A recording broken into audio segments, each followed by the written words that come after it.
Olá, seja bem-vindo à nossa aula 5 da disciplina Ética na Saúde. Hoje nós vamos falar a respeito de um assunto também muito interessante, que é ética e reprodução assistida. Lembrando que a nossa aula é ao vivo todas as quintas-feiras, às 18 horas. Você pode participar com perguntas através do nosso chat, que a gente responde na hora. E, além disso, essas aulas sobem para a web aula logo após que a nossa aula vai ao ar, ok? Então vamos começar a nossa aula. A gente vai começar falando de tecnologia. Será que a tecnologia é perigosa ou é o uso que a gente faz dela que pode ser perigoso? Assim como o laser, ele pode ser usado para curar, ele também pode ser utilizado para fins bélicos. Então, aí já vem uma resposta assim para a gente analisar. Como é que a gente utiliza a tecnologia? Então, tudo, até mesmo uma caneta, ela pode ser algo para escrever, mas também pode ser uma arma. Então, a maneira com que a gente utiliza os mecanismos e os instrumentos é que vão fazer com que esse instrumento se torne uma coisa benéfica ou maléfica. Por isso que é importante a gente discutir a ética a respeito da tecnologia também. Sempre que a tecnologia avança, seja em que campo for, ela vai trazer consigo outros fatores paralelos à evolução do conhecimento.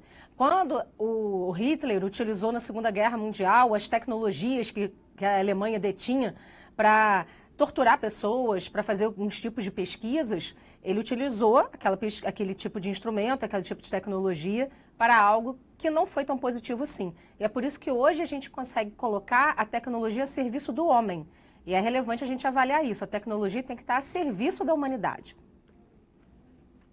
Os frequentes avanços tecnológicos na área da saúde têm propiciado imensos benefícios para a sociedade, têm também feito surgir novos problemas e questões éticas a serem discutidas e consideradas, e novas questões que surgem a partir também de novas possibilidades de intervenção do homem sobre os fatos. Ou seja, o homem é aquele que vai estar sempre interferindo na tecnologia, interferindo na sociedade, construindo a partir dos dados novos.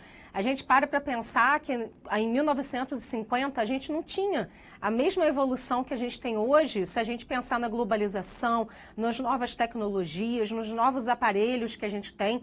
Se antes um computador ocupava uma sala inteira, hoje um computador ele pode ser pequenininho. A gente já praticamente tem ele na palma da nossa mão com o nosso celular, né? Que faz muitas das funções de um computador, ou até mesmo um tablet ou outro tipo de dispositivo eletrônico. As tecnologias, elas estão envolvidas em várias questões que a bioética trata, como transplantes, eutanásia, distanásia, aborto e também na fertilização e reprodução assistida. Esses procedimentos levantam não apenas questões éticas individuais relativas aos direitos da pessoa e ao modo como pretendem se beneficiar dessas tecnologias. E aí eu já vou antecipar um pouquinho o nosso conteúdo de hoje, já para a gente já começar a gerar polêmica, porque a ética na saúde é uma disciplina polêmica, né? Que a gente tem muitas divergências de opiniões, mas a gente já pode começar pensando o seguinte: será que na hora de uma pessoa fazer, por exemplo, uma inseminação artificial, será que é ético a gente solicitar, se a gente quiser fazer essa inseminação artificial, a escolha da cor de cabelo, da cor da pele, da cor dos olhos? Só para você já começar a refletir aí a respeito de um dos aspectos éticos envolvidos na reprodução assistida, que são vários. Mas essa questão da escolha é uma questão também para a gente poder avaliar. Será que é possível a gente fazer isso? Será que a legislação brasileira permite? Inclusive, eu trouxe hoje o nosso regimento do CFM, que foi atualizado no ano passado, em 2017, e a gente também vai falar sobre ele na nossa aula para ficar bem atualizado. Todos esses procedimentos nos incitam às questões relativas à saúde coletiva. Essas tecnologias vêm associadas a novos instrumentos de diagnóstico e de tratamento. Então, quando uma pessoa tem, por exemplo, uma doença grave, como câncer, ou uma doença como arteriosclerose, como AVC e tantas outras que a gente poderia estar citando aqui, nós utilizamos vários equipamentos eletrônicos. Mas a gente já sabe hoje que, por exemplo, um raio-x, ele traz benefícios, mas uma grávida, por exemplo, não pode ficar exposta a muitos processos de raio-x. A mesma coisa, uma tomografia computadorizada, uma ressonância magnética, uma mamografia. Então, a gente tem várias questões polêmicas aí. Quando a gente utiliza desses mecanismos, não é uma coisa para você fazer todo dia, por isso que tem uma periodicidade, ou seja, tem um período em que você tem que ficar sem fazer aquele tipo de exame, porque você não pode fazer toda hora, ok? Implica também em princípio de justiça, de alocação de recursos na área da saúde, que normalmente são escassos e caros. A gente já sabe, por exemplo, que a ressonância magnética e a tomografia são exames caros e que não é fácil de você fazer no SUS com rapidez. Muitas vezes você tem que esperar um tempo, às vezes aquela unidade até tem um tomógrafo, mas está quebrado. E a gente vem vendo isso na mídia constantemente na área da saúde. Então, os recursos da área da saúde são caros. A gente não consegue disponibilizar para toda a população da maneira que deveria ser disponibilizado, principalmente se existem poucos equipamentos de tecnologia de ponta para atender as demandas da população, como o exemplo de ressonância magnética e tomografia computadorizada. Mas então, entrando no assunto já da nossa aula, o que é reprodução assistida? O conjunto de técnicas para tratamento da infertilidade conjugal que envolve a manipulação em laboratório de pelo menos um dos gametas. Gameta é ou o espermatozoide ou o óvulo. O óvulo feminino, quando ele não está fecundado, ele também tem um nome diferente chamado oócito, que é um óvulo, ok? Então, o óvulo feminino e o gameta masculino, que é o espermatozoide, quando não consegue, pela fecundação natural, através do sexo entre uma mulher e um homem, simplesmente é possível de ser feito em laboratório, essa fecundação. E aí, hoje, a gente também tem outras legislações que vão permitir que seja feito também para casais homoafetivos. Então, vamos a alguns dados. Desde 2006, a gente tem, em 2016, 66.597 embriões que foram congelados no Brasil, um número bastante significativo. Foram realizados 33.790 procedimentos de estímulo para a produção de óvulos por mulheres e 67.292 embriões foram transferidos para dar início a uma gravidez, isso no ano de 2016. E aí aqui na sua tela a gente tem as principais técnicas, que é o coito programado, que é de acordo com a ovulação, inseminação artificial, fertilização in vitro, transferência intratubárica de gametas, transferência intratubárica de zigotos e injeção intracitoplasmática, ok? Então essas são as principais técnicas. A gente vai ver um vídeo agora explicando um pouco mais a respeito da reprodução assistida, como que funciona, o que é possível ser feito. Vamos ao vídeo. Priscila e Marcelo são casados há 6 anos. E o desejo de ter um filho logo passou a fazer parte da vida do casal. A gente tem um monte de amigos que também têm 6 anos de casado. E eles estavam engravidando. Eu, caramba, Má, e a gente não tem filho? De acordo com a Organização Mundial da Saúde, a infertilidade atinge de 8% a 15% dos casais. No Brasil, os convênios médicos não cobrem o tratamento, que tem um custo muito alto na rede particular. Pelo Sistema Único de Saúde, são atendidos apenas 2.000 casos por ano. E a espera por um tratamento pode chegar a 5 anos. É muito difícil, não tem, eu procurei, só tem clínica particular para fertilização. O Hospital das Clínicas da Faculdade de Medicina da Universidade de São Paulo está entre os 8 centros que oferecem o tratamento pelo SUS. Entre as técnicas utilizadas estão a inseminação artificial e a fertilização in vitro. São realizados cerca de 50 procedimentos de reprodução por mês. O coordenador técnico do Centro de Reprodução Humana acredita que a oferta de tratamento pela rede pública pode aumentar com a otimização dos atendimentos médicos. Nos falta um pouco de legislação mesmo, de lei, para regulamentar os processos, porque se é muito exame desnecessário e se indica muitos tratamentos muitas vezes desnecessários, isso vai ter um ônus, tanto na parte do custo para o convênio, como do serviço público. Simplesmente achar que a saúde recebe pouco dinheiro. Isso é verdade, mas também como esse dinheiro é aplicado. Pela internet, o casal encontrou uma clínica particular que oferece o diagnóstico de infertilidade gratuitamente, como parte de um programa de pesquisas. Os exames detectaram que Marcelo estava com uma produção reduzida de espermatozoides. Meu filho hoje está com 16 anos de um outro relacionamento e nunca me passou pela cabeça que poderia ter problema de infertilidade. Nem sempre os exames e o diagnóstico de infertilidade masculina são bem recebidos pelos homens. De acordo com especialistas, algumas culturas relacionam infertilidade com virilidade. Por conta disso, a doença já esteve mais relacionada com a mulher, que se submetia a mais exames. teve esse certo preconceito, mas foi há muito tempo atrás. Isso já é uma coisa que já foi superada, porque a natureza ela é absolutamente democrática, né?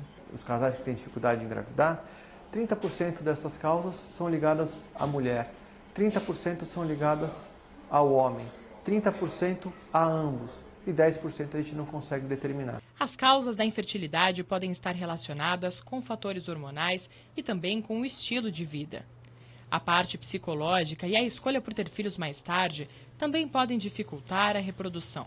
Se a pessoa tem uma alteração psicológica muito intensa, ela vai ter liberação de algumas substâncias no organismo dela.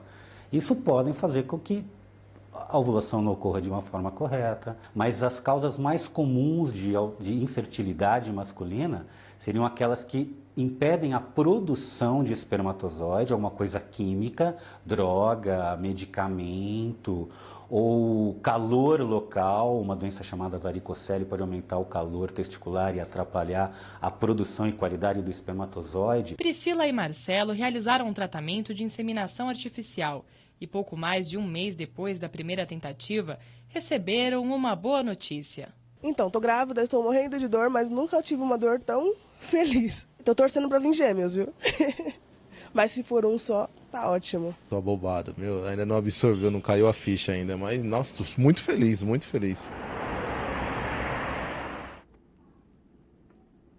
Então esse é o objetivo maior da reprodução assistida, ajudar os casais a constituírem famílias, principalmente quando há o desejo de ter filhos e que, por algum motivo, esse casal não possa ou não esteja conseguindo levar uma gestação adiante ou conceber uma criança. Vamos aqui ao nosso chat. A Fabiana colocou também problema por questões religiosas, é verdade, e a gente já vai ver isso agora, as questões éticas que têm a ver com a questão religiosa. Quantos nomes complicados a Joelma colocou. Joelma, esses nomes todos que a gente falou aqui a respeito dos tipos de reprodução assistida, não precisa decorar nada disso, tá? É só para a gente poder, vocês entenderem que tem vários tipos de reprodução assistida, mas a que mais ficou famosa foi a que a gente chama de fertilização in vitro, que é o bebê de proveta. Lembra quando a gente fala do bebê de proveta? E várias vezes você já escutou essa palavra, com certeza, em algum momento da sua vida. Ah, fulano nasceu de bebê de proveta. Ele é um bebê de proveta. Então, isso é a fertilização in vitro. Como isso foi muito difundido, as pessoas acreditam que só tem essa técnica, mas não. Nós temos várias outras técnicas. Vamos às questões éticas, então. O objetivo da reprodução é a geração da vida, como a gente viu no nosso vídeo. O que pode ser considerado vida humana? Em que momento a vida biológica deve ser reconhecida como pessoa? A escolha da cor dos olhos, da pele, do sexo da criança é ética? Ou seja, a gente tem uma grande discussão a respeito de quando é que a vida humana começa a ser realmente considerada como vida humana. Então, algumas pessoas dizem que é quando há a concepção do embrião, ou seja, o espermatozoide com o óvulo, e aí se torna um embrião. Quando essa criança nasce, quando a criança tem 3 meses de idade, quando a criança começa a engatinhar, ou seja, tem várias teorias. Então, a Igreja Católica, falando aí, né, da questão religiosa, tem um documento chamado Donum Vitae.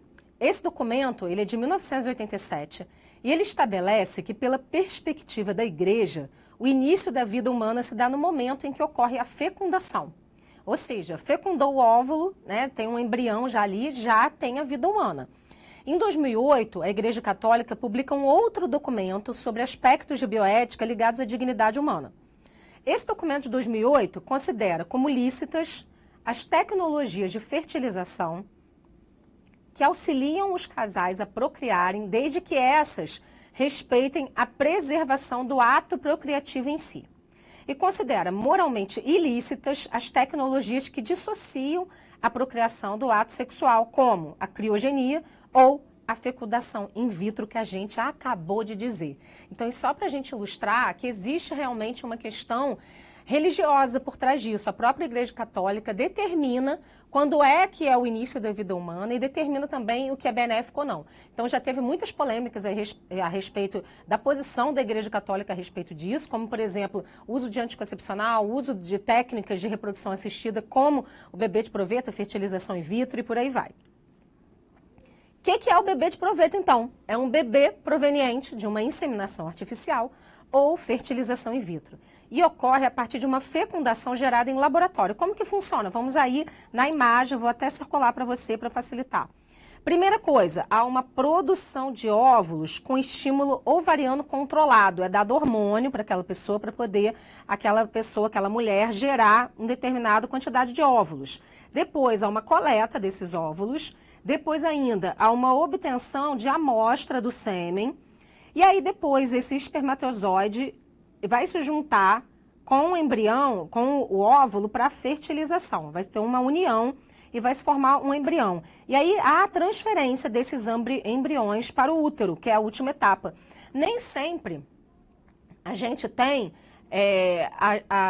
levar adiante, né, a gestação de todos os embriões. Às vezes só um embrião ou 2 embriões é que vingam. E por isso que na reprodução assistida muitas vezes nascem gêmeos, trigêmeos, 2, 3 bebês, porque são vários óvulos que são inseridos para que um possa ser levado adiante. E às vezes 2 ou 3 são levados adiante, ok? Então vamos dar continuidade aqui. Quem foi o primeiro bebê de proveta do mundo?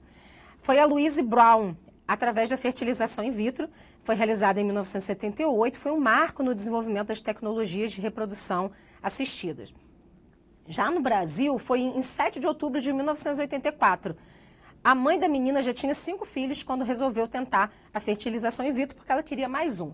Delma, ela está perguntando aqui, sobre as escolhas das características, acho que as escolhas são éticas quando as características escolhidas estão de acordo com as características das pessoas. Seria possível alguém de olhos castanhos escolher cor de olhos azuis? Olha só. Então vamos lá. Não é ético. Por que que não é ético? Olha o que acontece. No Brasil, a gente tem uma legislação que é do Conselho Federal de Medicina. A gente não tem uma legislação assim do Senado, uma lei a respeito disso. O que nós temos são as resoluções do CFM, que é o Conselho Federal de Medicina. Então, o que acontece? Hoje, não é permitido a escolha da cor da pele, da cor dos olhos, porque você já imaginou se a pessoa, exatamente isso que você colocou aí, se a pessoa quisesse escolher só cabelo louro e olho azul e pele branca? Isso tem um nome, chama eugenia, que é você considerar que uma raça é superior a outra raça. E, na verdade, não é, a gente não tem raça superior. E, infelizmente, foi esse pensamento que levou Hitler a acreditar que a raça alemã era superior a todas as outras raças e praticar todos os horrores do nazismo que a gente viu praticados, tá? Ou seja, colocar o ser humano como um objeto, podendo ir para a câmara de gás, podendo matar, podendo fazer experimentos horrorosos. Então, infelizmente, a eugenia, ou seja, você criar características específicas na reprodução assistida com fins de ter uma pessoa simplesmente com um tom de pele, com uma cor de olhos específico, com um cabelo específico, isso não é aprovado porque isso seria você priorizar uma raça ao invés de outra raça. Até porque não seria assim, né? Se fosse natural, né? A gente não teria isso, né?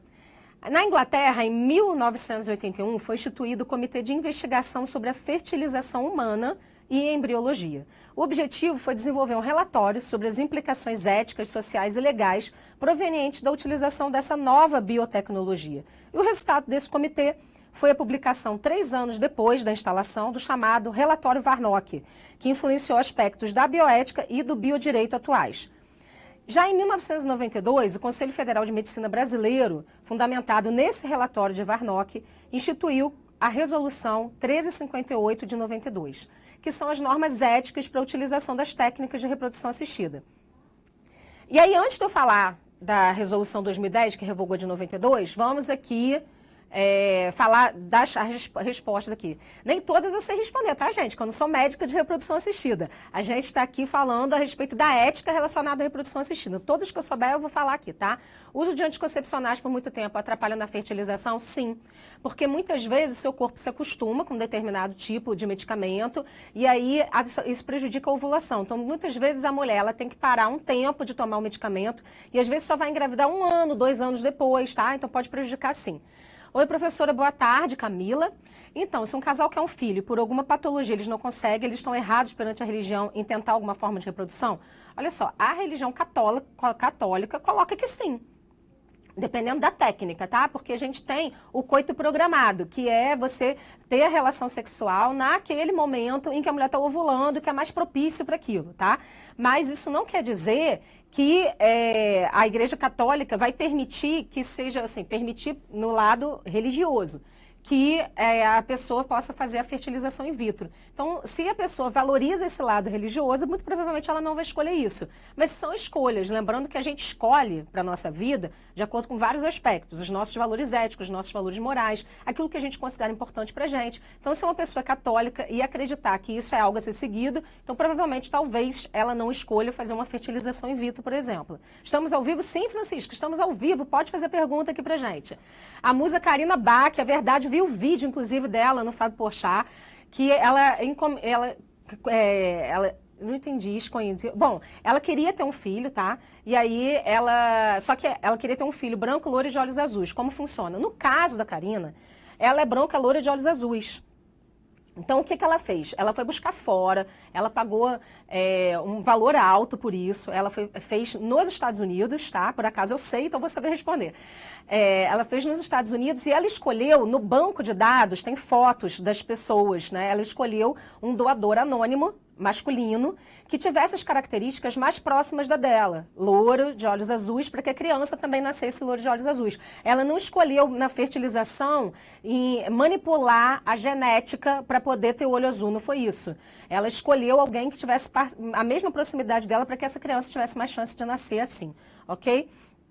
Se possível, seria possível escolher características diferentes da própria pessoa, pois há genotipo, e mesmo que se escolhesse, essa mistura não daria certo. Também acredito que não é ético. Olha só, Delma, hoje a nossa legislação só permite que seja escolhido e manipulado algum tipo de genética no laboratório para fertilização in vitro ou alguma outra técnica de reprodução assistida, quando há um problema de doença, alguma doença específica, aí sim você pode, que já foi caracterizado no DNA daquela família, aí pode fazer algum tipo de manipulação genética para que aquela criança não desenvolva aquela doença, ok? Não entendi sobre coito e Igreja Católica. Então, olha só, a gente tem uma das técnicas, é o coito programado, que a mulher, ela toma, uma das técnicas de reprodução assistida, ela toma vários tipos de hormônio, tudo controlado medicamente, vai no médico, tudo direitinho, e isso, os hormônios vão gerar uma ovulação a mais nessa mulher. Então, na época da ovulação, ela vai ter o coito programado. Isso a Igreja Católica permite. O que a Igreja Católica não permite é qualquer tipo de técnica que não envolva o ato procriativo em si, ou seja, a relação sexual, ok? Quando a mulher sabe que é no momento exato para ela engravidar, gente, vocês deviam saber disso, sabia? Lá no 2º grau a gente não viu isso no ensino médio. Quando ela está ovulando, no período fértil dela, tá? Então a gente tem lá o período da menstruação e logo depois de uma determinada quantidade de dias, se eu não me engano, 13º, 14º dia, a mulher começa a ovular, ok? Aí é a hora que ela pode engravidar, tá? Se você tem dúvida disso, procura aí no Google que você vai achar direitinho. Tem até a maneira de fazer tabelinha, tudo certinho, ok?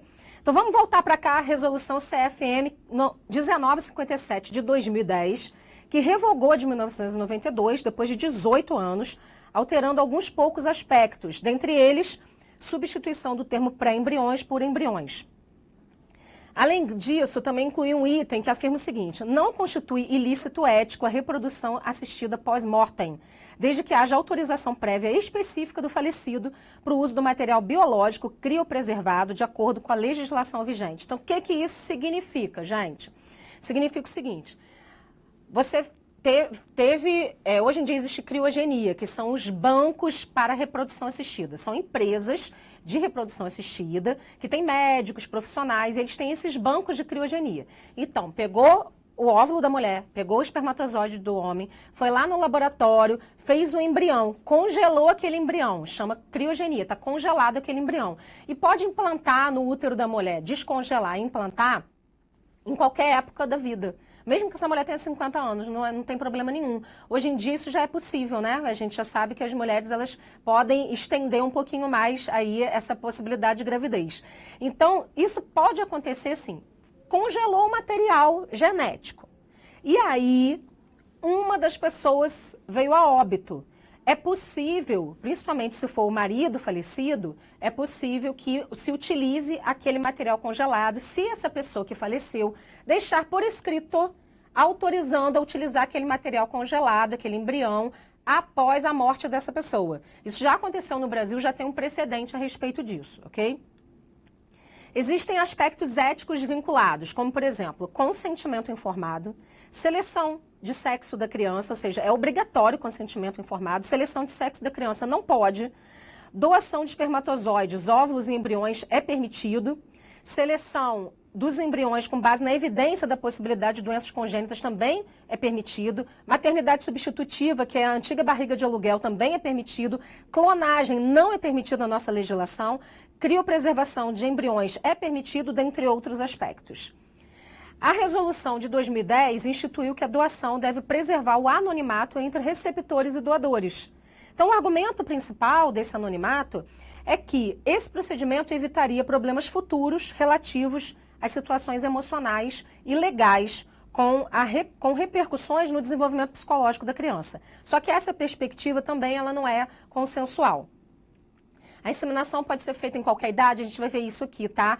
Nas mulheres, hoje a nossa legislação de 2017, a de 2010 também já colocava isso, ela pode ser feita até a idade de 50 anos, se eu não me engano. A partir disso, não pode mais. Então, é só até 50 anos, depois disso, somente com uma autorização médica, colocando todas as restrições que aquela gestação pode acarretar em uma mulher com mais de 50 anos de idade, ok? Mas também já foi feito com autorização judicial. Outra questão associada à reprodução assistida envolve a possibilidade de gestação em casais homossexuais femininos. Nos casais homossexuais femininos, é muito simples. As mulheres, elas utilizam o sêmen de um doador, de um masculino, de um homem, e uma dessas duas mulheres vai doar o material genético feminino, né, o óvulo, para poder fazer a fecundação e vai gerar na sua barriga. Então, há essa possibilidade. E nos casais masculinos, também existe essa possibilidade através da barriga substitutiva, a antiga barriga de aluguel, que pode ser de uma irmã, de uma mãe, de um filho, de uma tia, de uma prima, e essa pessoa gerar aquela criança para esse casal homoafetivo masculino, tá? Idade mínima, 18 anos de idade, né? Esses procedimentos são caros, existe algum programa público? Existe programa público pelo SUS, sim. Não é fácil de conseguir, não é todo lugar que se encontra, mas existe, e particular é algo bem caro, não é algo barato, tá? Existe programa público, mas nem sempre é fácil de conseguir, tá, gente? Que depende da fila de espera e tudo mais. Então, a gente vai entrar agora na nossa resolução de 2017. Ela é bem recente, 21 de setembro de 2017, e ela vai considerar, dentre outras coisas, que a infertilidade humana é um problema de saúde, com implicações médicas e psicológicas, e a legitimidade do anseio de superá-la. E aí isso é uma justificativa para que a gente tenha, então, uma fertilização in vitro ou alguma outra técnica de reprodução assistida. As mulheres estão postergando a maternidade e existe diminuição da probabilidade de engravidarem com o avanço da idade. É claro que, assim, naturalmente, a partir dos 40 anos, fica muito mais difícil de uma mulher engravidar apenas com a relação sexual. Fica realmente mais difícil, porque a quantidade de óvulos começa a diminuir. No homem também, a quantidade de espermatozoides em alguns homens começa a diminuir também. E aí, às vezes, fica difícil. E por isso que muitas mulheres que começam a sua vida profissional cedo ou querem primeiro estabelecer uma vida profissional para depois ter filhos, acabam engravidando tarde. E aí, às vezes, há dificuldade de engravidar, e aí sim, a possibilidade de reprodução assistida. Jennifer, você botou aí, não entendi, pode explicar de novo, só que na tela já não tem a sua pergunta. Você pode perguntar de novo aí, para poder eu responder novamente? O avanço do conhecimento científico já permite solucionar vários casos de problemas de reprodução humana. E o Supremo Tribunal Federal, o STF, na sessão de julgamento de 5 de maio de 2011, reconheceu e qualificou como entidade familiar a união estável homoafetiva.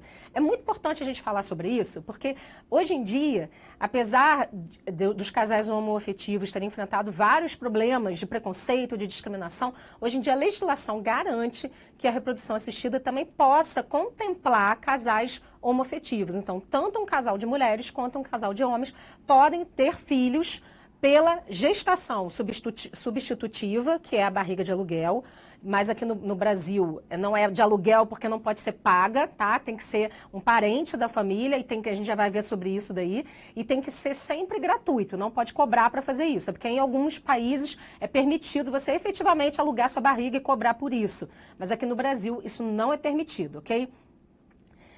Camila, se a infertilidade é considerada um problema de saúde, por que os planos de saúde não cobrem tratamento? Isso depende do plano e da cobertura do plano. Alguns planos, na cobertura, até conseguem dar, mas na maioria não, é muito difícil. É nos seus seguros de saúde, que aí você procura o médico, depois consegue reembolso. É um problema ainda, é algo novo, algo que está sendo cada vez mais discutido. Eu acredito que em breve, em sendo um problema de saúde, né, os planos de saúde também, a ANS, que é a Agência Nacional de Saúde, vai ter que ampliar a cobertura dos planos de saúde. Pode colocar no slide anterior a atual resolução? Posso, claro. A resolução está aí, no slide anterior para você. 21 de setembro de 2017.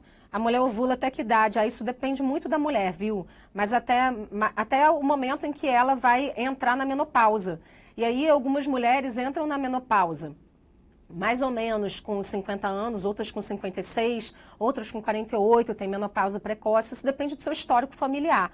A mulher ovula até mais ou menos a época em que o ovário dela está ativo, ou seja, ela está menstruando. A partir do momento que isso não acontece mais, então aí não pode. No caso de duas mulheres, elas decidem quem doará os óvulos, sim, decide quem vai doar os óvulos. Já teve caso até que pegou o óvulo de uma e o óvulo da outra e sem saber quem seria o óvulo de quem, também é possível. Sobre o assunto da fertilização in vitro, com quantos anos pode fazer? Se 18 quiser fazer, pode, corre um risco.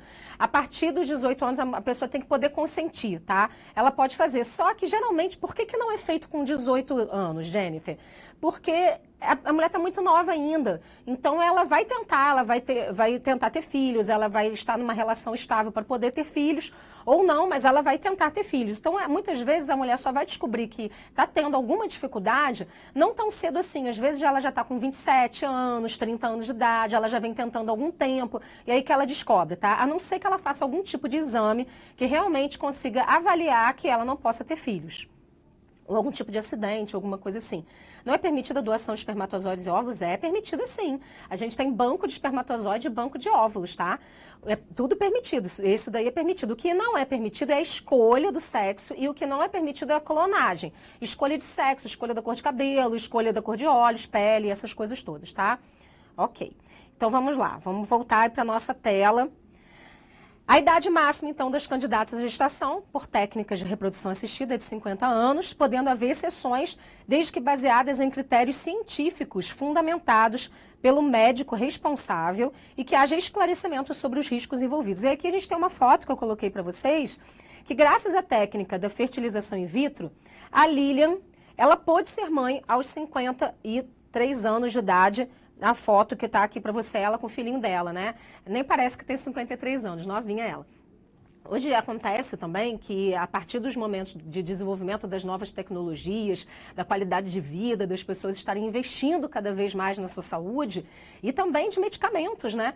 Acaba que as pessoas elas aumentaram a sua longevidade, ou seja, as pessoas elas estão envelhecendo mais. É possível facilmente uma pessoa chegar a 80, 90, 100 anos. Então, antes, se com 60 anos uma pessoa já era considerada idosa, hoje essa pessoa está idosa, mas muitas vezes ela continua ativa, ela continua realizando coisas e tudo mais. Então, hoje uma mulher com 50 anos, talvez ela ainda queira ter filhos e talvez isso seja possível de acordo com as técnicas de reprodução assistida, ok? Sempre pensando que isso aqui já é uma exceção. Essa foto que eu coloquei aqui para vocês da Lilian é uma foto de uma exceção. Ela engravidou com 53 anos, mas aí ela tem que conseguir uma autorização do médico para poder fazer isso, levando em consideração o estado de saúde dela. Porque lembrando que nem todas as mulheres de 53 anos têm as mesmas condições de saúde, ok? Quantas vezes um doador pode doar? No caso de haver irmãos e se eles se encontrarem? Tem várias polêmicas sobre isso, né? No Brasil, a gente não tem uma legislação específica sobre isso ainda, tá? Pode doar quantas vezes a pessoa quiser. E de haver irmãos, se eles se encontrarem, a gente tem aí um problema a respeito disso. Tem até um filme disso, americano, que tem uma reunião num parque de vários irmãos do mesmo doador, que doou mais de 2.000 vezes. E aí gera também um assunto polêmico ético, né? Mas no Brasil, esse número de doações não é tão grande assim. Ter filhos com 30 anos, a possibilidade do bebê nascer com má formação, Olha só, o bebê nascer com má formação genética pode ter vários fatores. E nem sempre é a idade. 30 anos a mulher está ali no auge, ela pode engravidar tranquilamente. Talvez a partir de 50 isso possa acontecer, mas geralmente o bebê só nasce com má formação a partir de questões genéticas, a partir de algum problema na gravidez, se a pessoa tem sífilis, tem alguma doença na gravidez que impeça de ter um desenvolvimento neurológico, né, na criança ou um desenvolvimento total do corpo dessa criança, ok? A Delma falou, estava pensando sobre isso, que disposição para ter um filho aos 50, mas cada um é cada um, né? A gente só pode avaliar as nossas próprias escolhas e respeitar a escolha das outras pessoas. Vai que amanhã ou depois você tem um paciente que quer isso, né? Respeitar a escolha dessa paciente e ajudar ela a desenvolver e ser feliz com as suas escolhas. As técnicas de reprodução assistida, elas não podem ser aplicadas com a intenção de selecionar sexo, ou seja, presença ou ausência do cromossomo Y, ou qualquer outra característica biológica do futuro filho, exceto para evitar doenças no possível descendente. A gente já tinha falado sobre isso. No Brasil não pode selecionar sexo, mas em outros lugares também é possível de selecionar, tá, gente? É proibida a fecundação de oócitos humanos, ou seja, o óvulo, o gameta feminino, com qualquer outra finalidade que não a procriação humana, como clonagem, por exemplo, que também não pode. Aí vamos agora entrar na gestação de substituição, que é a seção temporária do útero ou antiga barriga de aluguel. As clínicas, centros ou serviços de reprodução assistida podem usar técnicas de reprodução assistida para criar a situação identificada como gestação de substituição, desde que exista um problema médico que impeça ou contraindique a gestação na doadora genética, em união homoafetiva ou a pessoa solteira. Então vamos lá, uma pessoa está solteira. Então, pode utilizar. E quer ter um filho solteiro, que hoje em dia isso é possível, né, gente? Antigamente não era, mas hoje a pessoa está solteira, não quer casar, decidiu que não quer casar e quer ter um filho. Tudo bem, isso é possível encontrar, caso ela não possa, um homem, por exemplo, encontrar e ter a barriga substitutiva. Ainda assim, união homoafetiva também é possível isso daí. E se tiver algum tipo de problema naquela pessoa que está doando aquele óvulo, né? E aí essa pessoa não puder, também é possível de fazer esse tipo de barriga de aluguel. Acedente temporário do útero, ou seja, aquela que está alugando, entre aspas, sua barriga, né, porque está cedendo, está emprestando o útero, na verdade, deve pertencer à família de um dos parceiros em parentesco consanguíneo até o 4º grau. 1º grau é mãe e filha, ou a mãe, ou o filho, ou é a filha daquela pessoa. 2º grau, avó ou irmã. 3º grau, tia ou sobrinha. E 4º grau, prima. Os demais casos estão sujeitos à autorização do Conselho Regional de Medicina. Então, assim, não é que não possa de jeito nenhum, é igual doação também para transplante, né? É considerado que em vida é parente até 4º grau também. Mas se tiver alguém de fora, um vizinho que queira doar e for autorizado legalmente por um juiz, não tem problema nenhum, tá? Então, os casos excepcionais têm que ser autorizados pelo médico ou autorizados também pelo juiz. A seção temporária do útero não poderá ter caráter lucrativo ou comercial. Senão, gente, com o nosso problema de ética aqui no Brasil, já pensou o que ia ter de mulher aí vendendo, alugando o útero, ia ter um filho atrás do outro, né, para os outros. Então, a gente pensa no Brasil, realmente, talvez não funcionasse tão bem quanto lá fora, né, pelas questões éticas, pelas questões financeiras, a necessidade da população, principalmente a população mais carente, que muitas vezes carece também de entendimento das complicações de você ficar alugando a barriga toda hora, né? E de ter um filho atrás do outro. Então, aqui, no Brasil, não é permitido. Tem que ser gratuito e tem que ser sempre um parente dentro da família. Não consegui entender sobre o assunto da barriga de aluguel, mas, nem agora, depois que eu expliquei, que a gente tem assim, o que é a barriga de aluguel? No Brasil, não é permitido o aluguel dessa barriga, não é permitido dinheiro. Porque lá fora tem esse nome barriga de aluguel, a gente teve uma novela aqui no Brasil chamada Barriga de Aluguel, lembra? Então o que a gente tem hoje é cessão temporária de útero, que é simplesmente essa pessoa da família emprestar o útero para a gestação, tá bom? A diferença entre inseminação homóloga e heteróloga, você vai ter que buscar na internet, sabe por quê? A nossa aula está terminando e eu preciso terminar aqui um último assunto, a gente tem 1 minutinho, tá? Mas depois, se você quiser também perguntar isso para o seu tutor online, também pode, ok? Reprodução assistida pós-mortem. É permitida a reprodução assistida pós-mortem, desde que haja autorização prévia e específica do falecido para o uso do material biológico criopreservado de acordo com a nossa legislação vigente. Então, assim, gente, vou responder aqui uma última pergunta. No Brasil, a doação deve ser em anonimato? Sim. Existem relatos de conflitos entre alguém que cedeu o útero depois que quis a criança, mesmo sendo a família da família pode ocorrer ou não. Olha, geralmente não ocorre, mas se ocorrer, o juiz vai ter que determinar, porque aí casos excepcionais é sempre discutido em juízo, ok? Agradeço imensamente a sua participação, lembrando que na semana que vem a gente está ao vivo de novo aqui, quinta-feira, às 18 horas, com a aula 6, ok? Até lá.